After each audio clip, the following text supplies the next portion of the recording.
Welcome to the big debate on free education, and thank you all so much for giving up your time to be here today.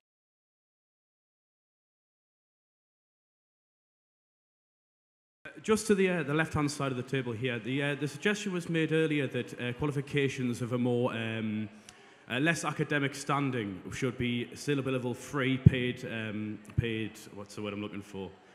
Somebody shouted out.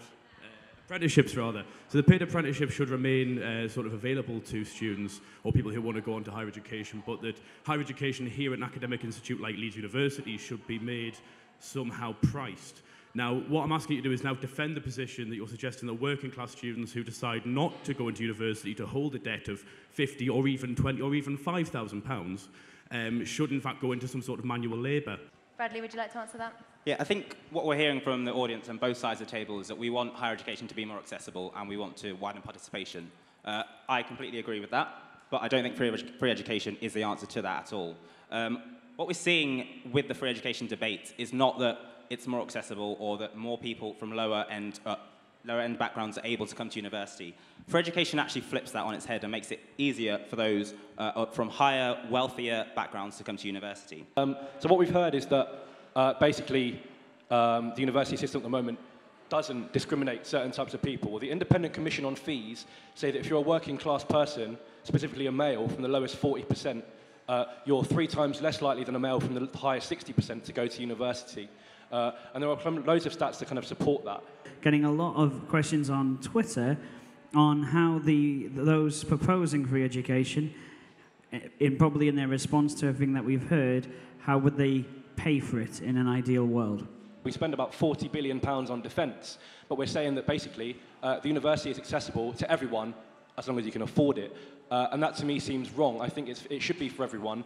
If we're saying to people that you have the right to go to school for free up until the age of 18, what happens between that June when you get your A-levels and that September when you start university? And why is it that between those 3 and 4 months you suddenly become a lot more able to pay for your education? And I'm really kind of disheartened by the idea that as a students' union, education shouldn't be our #1 priority and that social justice and social mobility shouldn't be the thing that we're really, really caring about. We're almost kind of looking at it as we're only looking at higher education as it exists now, and kind of whether you pay the 9K fees now or whether it's free education. I guess my question is, why are we not being more radical and thinking about how we actually engage as learners and becoming, especially with things to do with being partners in our education, part-time learners, things like that, where you can actually work and also attend university if it was free as well. I think there's a more radical way of looking at it than the way we've already got it now. Yeah, I think that's a fair point. This whole debate around apprentices is, we're not saying it is the only other alternative at all. And I think, yeah, the national minimum wage isn't acceptable, and that's a completely other debate that we should be having. Some of this fund should, for instance, be going to raise the living standards for them. I think that the point that Bethany made was about the number of students leaving university and going into other jobs that aren't related to the degree. So the Office of National Statistics said that over the past 5 years, 50% of workers who've left university are now in jobs that they did not need a degree to go for. So yeah, and that's a really important point. Not everybody who does the degree that they do goes into that field. People are continually surprised when I tell them that despite studying politics, I don't want to go into politics. But I think it's important because of the skills that you get from your degree. I'm going to leave my university career having kind of critical skills, being able to kind of analyse data, and that might not be relevant to the job that I go into specifically. So your point is that even the preconception of the fees is enough to put people off, let alone them being worried about being in debt. So a lot of people have raised points about being unsure that they'd be able to afford it, whether before they get to university or afterwards.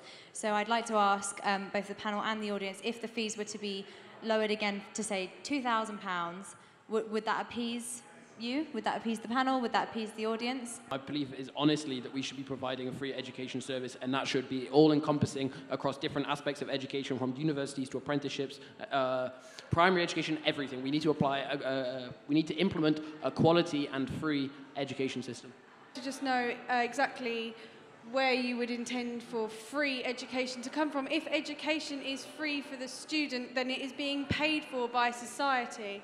If you're saying that there is members of society who should be allowed to come to university because they can't afford to come, and that it should be completely free for them, well then actually what that means is that for other students whose parents are perhaps within higher tax brackets, suddenly their parents perhaps can't afford to send them because taxes will need to go up. And actually supporting a student who lives at university, it's not all about tuition fees and loans, it's actually about how much it costs just to suddenly move out of home and live on your own.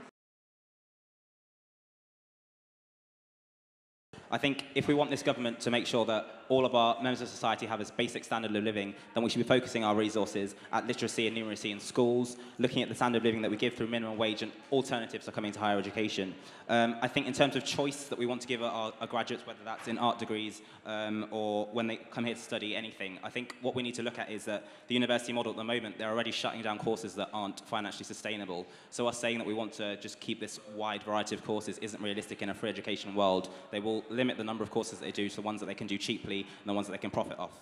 I think the main thing to look at here is if we want an equal society, then we need to start working towards that being a reality, looking at the actual citizens who are at the lower end of society and giving them the funds and resources to make their way up, not necessarily plugging it in at higher education, which already benefits those who are at a higher level. There are vast numbers of 16-year-olds who are leaving school after year 11, or if they're forced to stay on at A-level, leaving straight after A-level because they didn't enjoy school, because they weren't engaged, they didn't feel like they were given the resources that they needed to learn. And there are great numbers of students who are actually leaving without an A-star to C grade in maths and English, and therefore they cannot progress anyway. Therefore, we need to start putting money lower down in the system before we worry about higher education.